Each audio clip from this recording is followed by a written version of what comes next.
उन्हाचा कडाका वाढलाय, नागरिक हैराण झालेत, पण यंदा एक मोठा बदल दिसतोय।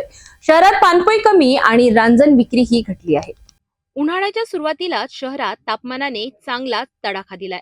या पार्श्वभूमीवर नागरिकांना थंड पाण्याची गरज अधिक भासत असते। मात्र यंदा शहरात धर्मदाय पानपोईची संख्या लक्षणीयरित्या घटली आहे।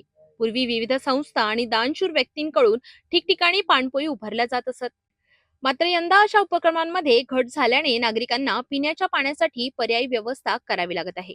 या परिस्थितीत मातीच्या रांजण आणि माठांच्या विक्रीत वाढ होईल अशी अपेक्षा होती। मात्र प्रत्यक्षात चित्र उलट दिसत आहे। विक्रेत्यांच्या मते मातीच्या भांड्यांची मागणी मर्यादितच राहिली आहे।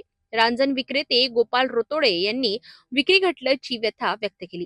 नागरिकांचा कल बाटलीबंद पाणी आणि वॉटर कूलर कडे जास्त असल्याने पारंपरिक मातीच्या भांड्यांचा वापर कमी होत आहे। परिणामी रांजण व्यवसायावर मोठा परिणाम झालाय। दरम्यान वाढत्या तापमानाच्या पार्श्वभूमीवर नागरिकांना स्वच्छ पाणी मिळावे यासाठी प्रशासन आणि सामाजिक संस्थांनी पुन्हा पाणपोई उभारण्याची गरज व्यक्त केली जात आहे।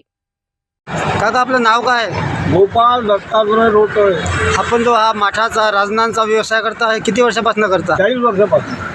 अच्छा, बरं, मला सांगा की जे रांजणं यावर्षी जे विक्री होत आहे, मागच्या वर्षीच्या तुलनेत म्हणजे कमी विकल्या जात आहेत की जास्त विकल्या जात आहेत? कमी विकल्या जातात। त्याला कारण काय?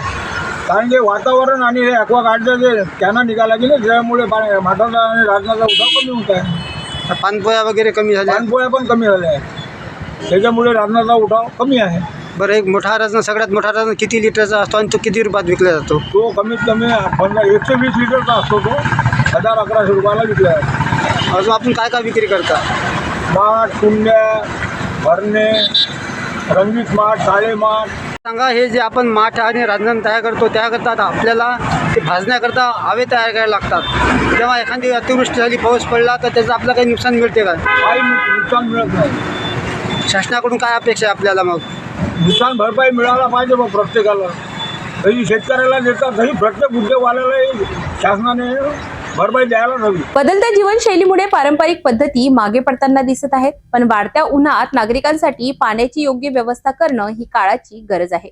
पण आता प्रशासन आणि समाज याकडे किती लक्ष देतो हे पाहणं महत्त्वाचं ठरणार आहे।